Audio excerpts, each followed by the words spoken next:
Hi, everybody. Welcome back to the SkinartJ Tattoos YouTube channel. My name is Alana, and I'm sitting down today with the owner and head tattoo artist at SkinartJ Tattoos, Jay. How are you today? I'm pretty good. Yourself? I'm not too bad. Are you enjoying spring? I am. It's starting to get warmer. I'm enjoying the fact that we're getting closer to short season and just soaking up the sun. Yeah, I can't wait. I think this winter seemed especially long. I don't know if that's true, but I'm done. Fair. Well, we're talking today about what you need to do to prepare to get a tattoo.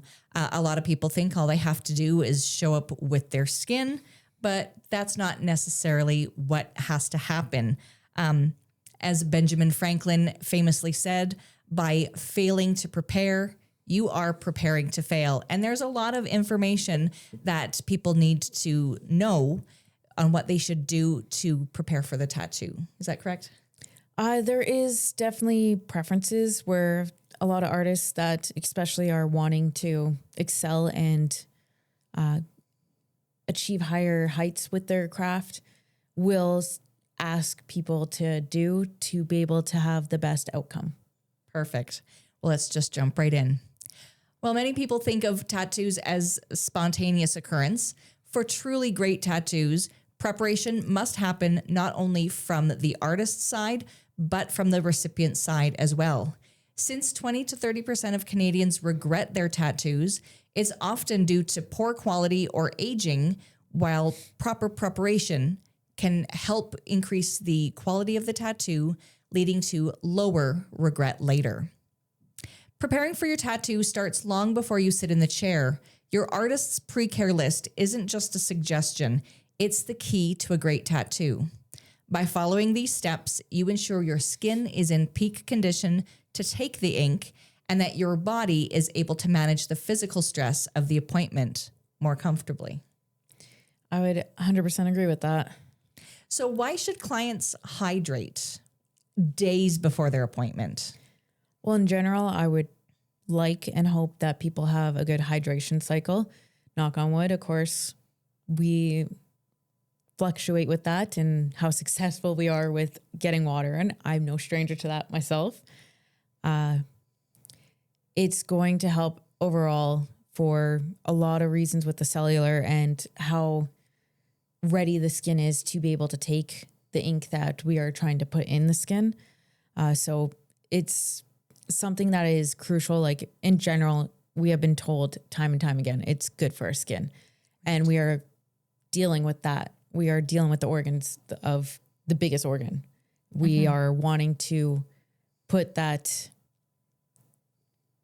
at its best possible condition to be able to undergo a transformation. Good to know. Someone once told me that the water you drink today will benefit your body tomorrow. And so you can't just drink today being like, I'm going to drink all that I need and it'll benefit me. You need to actually hydrate on an ongoing basis. Very much so. What is it? We're about like 80% water. Is that the statistics that I remember correctly? Like we carry water, like it's crucial for our well-being. It's something that, just like most things, require water. So if it is something that helps us sustain a healthy overall diet to overall well-being, it's 100% going to be vital for a tattoo because it, once again, plays into your own well-being. And why is it important for clients to moisturize before their appointment? Moisturizing is, once again, going to help the cellular level be ready for it, and it's going to keep that moisture and help retain. It's going to help soften, prepare that skin. Depending on people's activities or their jobs or the professions, I will strongly suggest that they do even up to a week or before that to start moisturizing to have the skin soft or at least softer to be able to receive that ink and absorb it a lot more readily, because there is a risk of it not being prepared and pushing ink out if it's too brittle, too dry, too already trying to balance some type of like skin restriction that it has. Right. So it's very much crucial for the skin to be more prepared. Ideally, if they can, get into a skincare routine of moisturizing the whole body if they can before, as it's going to prepare, especially in our weather conditions. As we've noticed, it's gone up and down. And for myself, it rocked my skin, and I seen it with the appointments that came through and seeing how, example, individuals that had psoriasis, they were flaring up, their body was agitated and not enjoying the rapid fluctuations. Mine was completely dried out, started cracking and bleeding. Like, it plays a huge role into the quality of our skin. So if we can take better care of it, it's going to, once again, do us better with the process of tattooing. Good to know. So a poor quality tattoo may have aged poorly because the skin wasn't hydrated. They didn't drink enough water. They didn't moisturize. So yes, it does play with aging as well. Even with the healing process, a tattoo that is not hydrated, or the skin that's not hydrated in that area, it can actually create more tension for the skin that's trying to create new skin cells to rejuvenate and heal, and can start pulling at that skin, which during that process, if it doesn't have it, it might reject some of the ink for your new tattoo. And then once again, the other factors of what kind of job you do, that can greatly impact it. For instance, I have a gentleman that he's in the oil field and he's getting his hand tattooed and is doing pipe fitting, and he wears a lot of gloves and he's working in all the elements. He has much tougher skin than, say, someone that is going to school and is young and doesn't play with the external elements as much as he does. They're going to have much different skin conditions, where his is going to be more ashy, more rough, more resilient to wanting to take that ink. And so helping it moisturize is going to help keep the tattoo, to begin with, the before procedure of helping the skin be prepared for it, to be after, when he's hydrating the skin and continue to keep that hydration going with the tattoo. It's going to speed that process up. There was another article, another comment section I seen with Instagram, and artists having this debate online of, is it important? And one artist actually provided links for scientific studies that showed that 50% more increase of healing rate with just hydrating versus not hydrating and letting it heal dry. So it's very much an important thing for our body to have. Wow, that's incredible. I thought it was very helpful that artists are now also leaning into showing the scientific studies and showing people that, like, yes, there is multiple ways to heal something. There is some ways that people will strongly suggest are a better avenue to take to help that process and help heal it. I have seen also with my own personal TikTok and people commenting about healing processes and not having great healing processes with the artists that they chose and how things had gone and how ink pulled out. Main thing is blowouts aren't a part of that. They are not a part of the healing not going right. That would be more of the application of the tattoo and the area, which there is some areas that are thinner, which are higher risk to blowouts, and the depth of the needle going into the skin. To then, other people are saying that they followed to a T someone else's routine or their suggested method, but somehow got an infection. So at that point, there is a lot of uncertainty around how that event went. So I can't say just because they had a negative experience or they did have an infection that aftercare was good or bad, being that usually there's other factors at play for something like that to arise. Good to know. What about sleep? Why do you recommend that your clients get a good 8 hours before the tattoo with you the next day? Sleep, scientifically, we've seen it repeatedly, is crucial for the human body, the human mind. It allows the reset. It allows the body to process things and to get rid of some of the stressors, to then helps the nervous system be regulated so that when you are coming to the session, your body is more prepared once again. Sleep is also going to help with that pain tolerance, because the more you take care of your body, the more it's going to be supportive of the long, strenuous, not always, but long, strenuous sessions that a person can go through with a tattoo, which is putting stress on it. And if a body is more well rested, it's going to be able to handle that much better than someone that is sleep deprived and isn't getting all the proper needs met for the process. That being stated, I have also seen people where they've worked like the rigs or out in the oil field, and they come in and they're deadbeat tired and they haven't gotten great sleep, and they get tattooed. And for them, it's so much of a relaxing process that it per se puts them to sleep. So it's still a great thing to get the sleep. But I, of course, have seen the cases that are per se the exception, where people, just how their body is doing at that moment, is able to finally rest. That's hilarious. Relaxing. Tattoos aren't necessarily considered relaxing, but I also fall asleep in the tattoo chair. So I think there's a little bit of truth to that, where, you know, it might be a stressor, but also it's like a consistent feeling, and you can sort of drown out a lot of other noise with the tattoo needle. Very much so.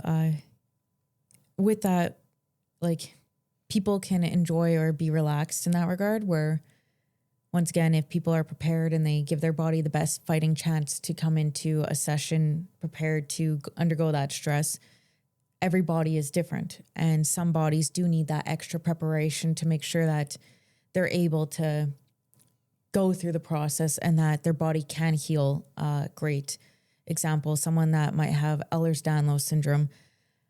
There's an individual that we've been doing extensive background and checking in and making sure that their specific body is prepared, being that they're going to need more rest as they do get tired more quickly, and undergoing that stressor on the body does take a lot out of them. Where I've had example for yourself, you've gone tattooed and you're navigating the Ehlers-Danlos, and you haven't had exactly the same experience with yours, and you're able to be relatively good on taking care of your body and getting into the session and not having that same extraneous fatigue that the other person might experience. So it's very much individual for the nervous systems and how their skin goes about healing and stuff, and understanding how much work that nervous system's already under, and if there is any other conditions that might prolong the healing or might have a person have to navigate a little bit different with the healing. So that's where I like to be very informed and very curious about what is best suited for that individual and helping them through the healing process.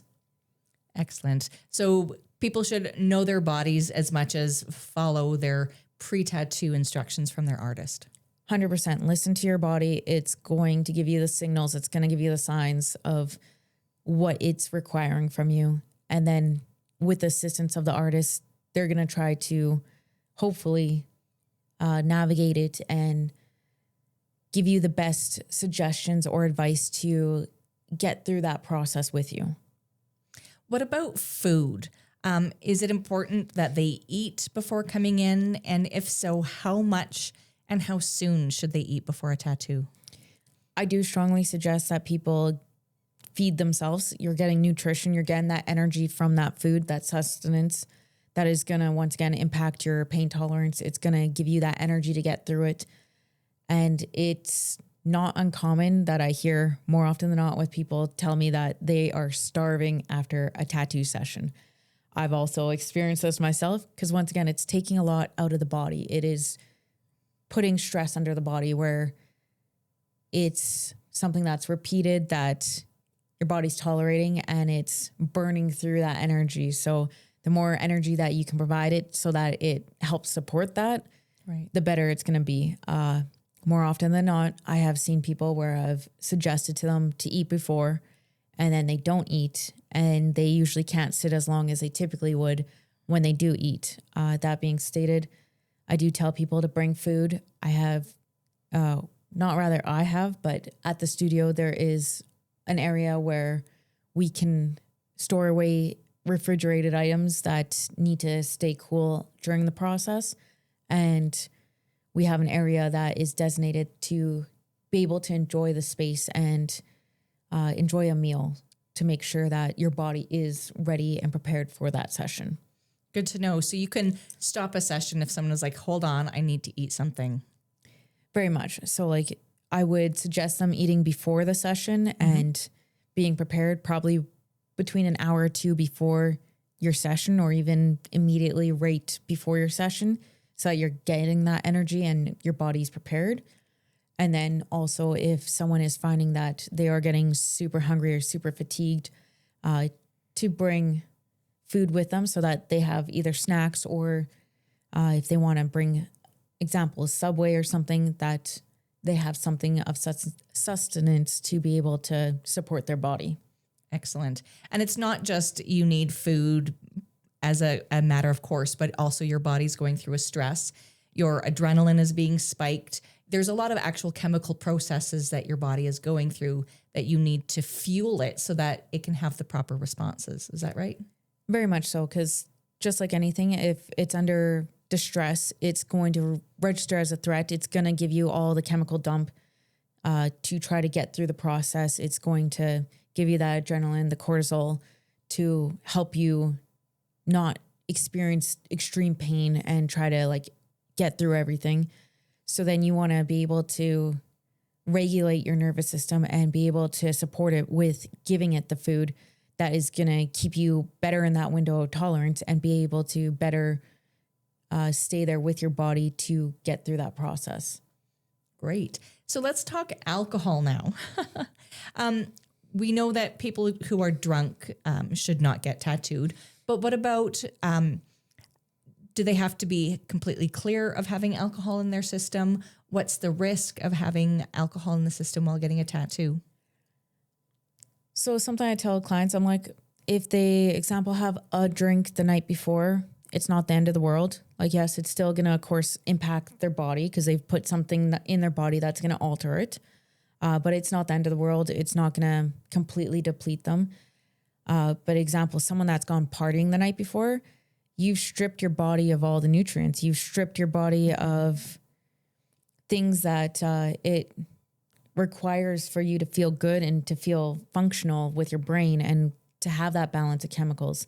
And then you're adding on top of that a process that is stressful for it and is going to not feel great and is going to amplify you feeling not great. Right. So you're just adding to the complexity of it. And then once again, it's risking not being able to sit there. And depending on the artist, if the artist has instructed you to take care of yourself before, I strongly say at least 2 days to make sure that your body is on course to make sure it has its nutrients and everything, to be prepared for the session. If you show up and, you know, you're depleted and you're not feeling great and you booked all day and you can only sit an hour, not likely is that artist going to want to book a full day session with you if you have not taken it serious for a process that you know you're undergoing a transformation. To be might also still charge you a half day to a full day to accommodate for the time that was intended to spend with you to get through that process. Right. So it's something that it's what risks do you really want to put upon yourself and someone else? And are you prepared for consequences if you're fooling around before receiving something that does require a lot of intention and a lot of work to go ahead? So if a person's having one before, not the end of the world. They're not completely stripping their body. As long as, of course, they're doing other things to support their body, it's not going to impact it to be detrimental. Someone that, example, might have diabetes and they're heavy a drinker and stuff. Well, now you got multiple complications. You have potentially blood thinners and making sure that they aren't on the blood thinners so that the work can be done and they can heal better. To then, once again, alcohol is going to thin your blood out too. So then there is points where if someone has too much alcohol in them, if they try to start the procedure and they're bleeding profusely, you're going to stop the session. Because alcohol is a thinner, a blood thinner, correct? It's a blood thinner. It depletes your body of nutrition. It's a depressant. Like, it's used wisely, can be enjoyable. Used unwisely, there is risk because you are now engaging with the body and you are trying to do multiple things all at once that the body's already trying to recover or to navigate with you. So the best thing I say is be kind to your body. It's doing the best it can. Right.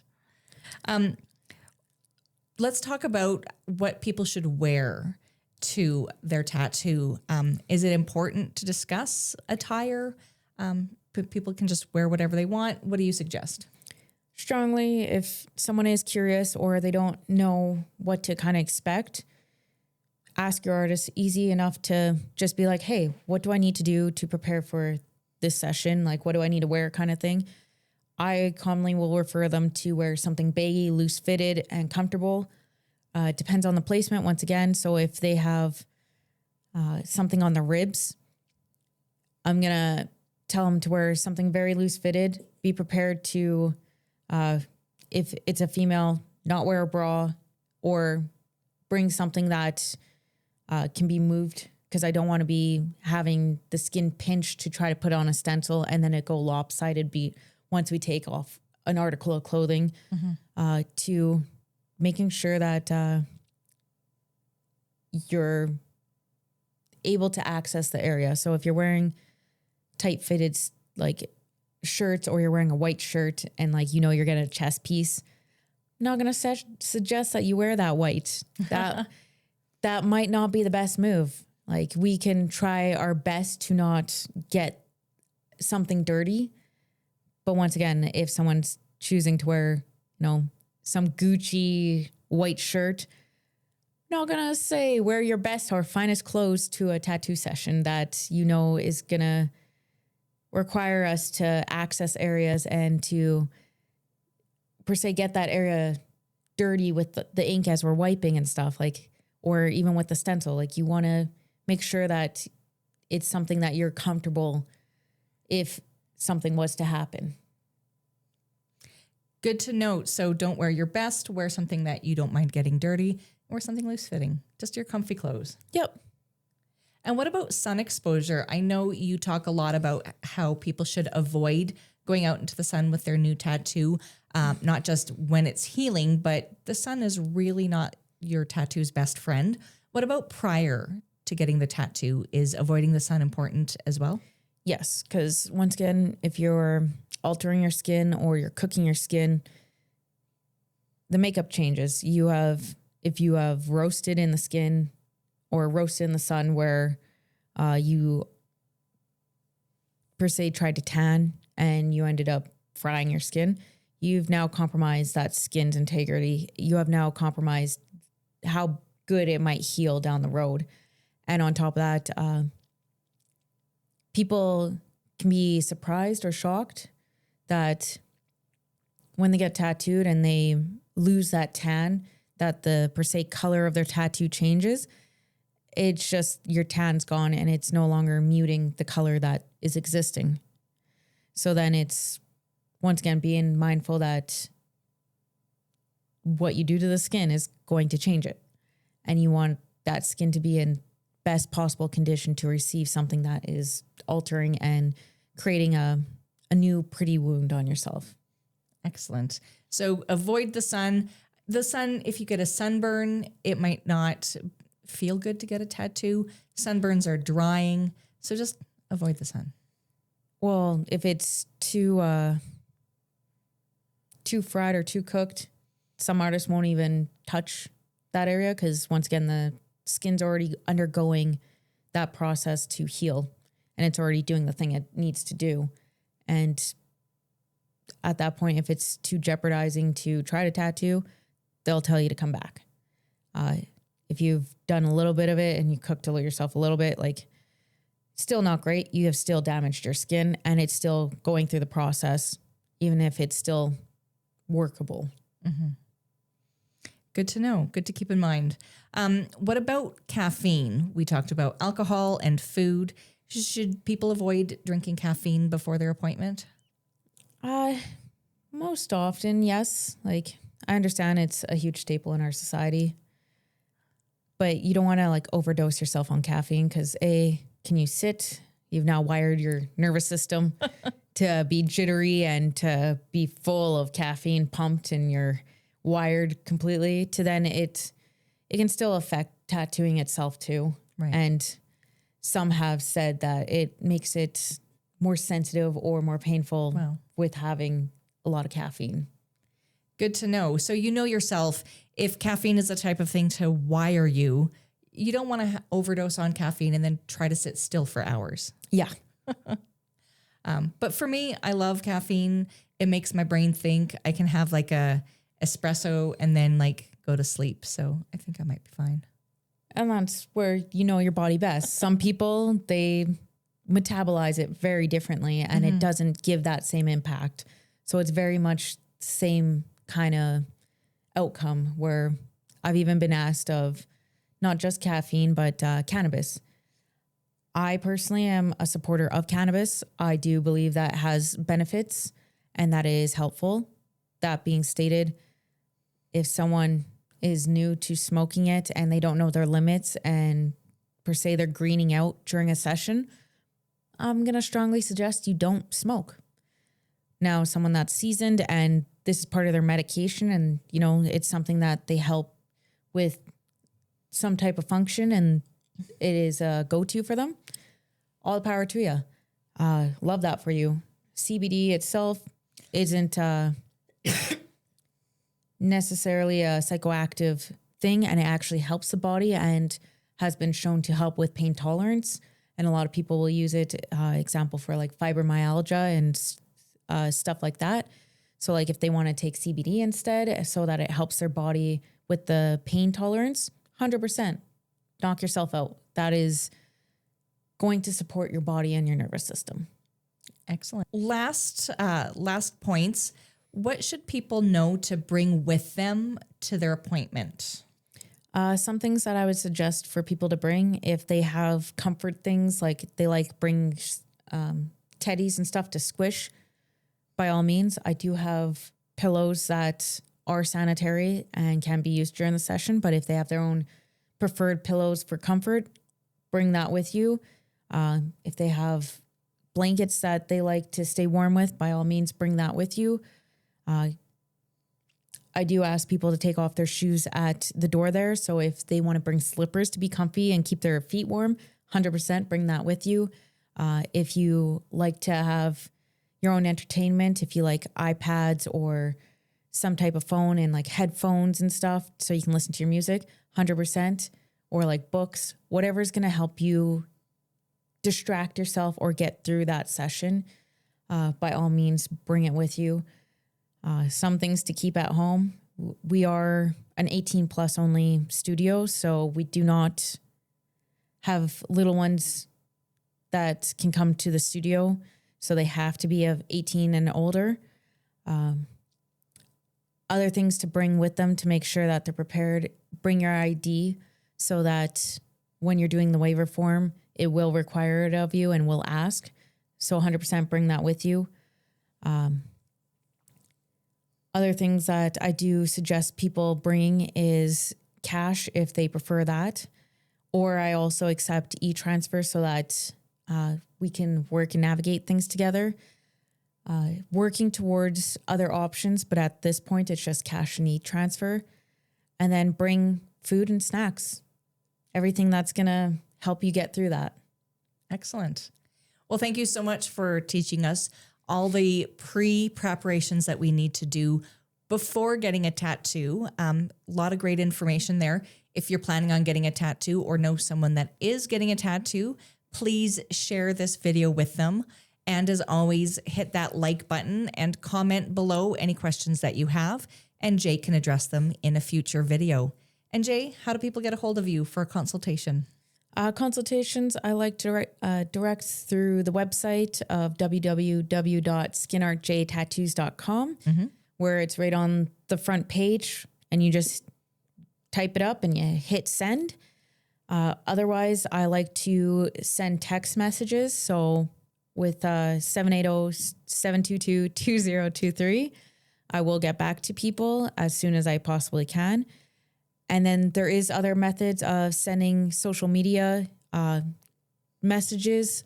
It just might take me a little bit, but I will try to send you a text message from it to be able to set up the consultations and the dates.